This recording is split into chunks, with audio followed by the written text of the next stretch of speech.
Hey friends, if you encounter this issue where you are asked to fix the error, where the error is the drivers for this device are not installed with code 28 on your Windows computer, then please watch this video. I will guide you through the resolutions. So the first solution is to update Windows. Right click on the start button and select settings from the menu. So go to the Windows Update tab on the list on the left hand side and then select check for updates. The next solution will be to reinstall the drivers if they are present. So search for device manager in the Windows search bar and go to device manager. Now let's say we are talking about the camera drivers, expand them and uninstall them.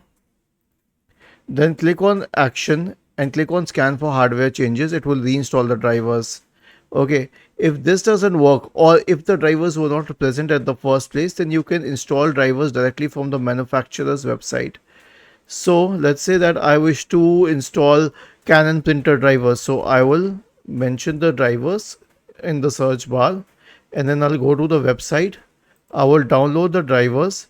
If they're downloaded as an exe file, I will simply click on open to install them on my computer.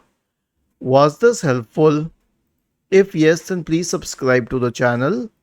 If not, then let us know in the comment section of the video on how we could help you further. Thank you for watching this video and have a nice day.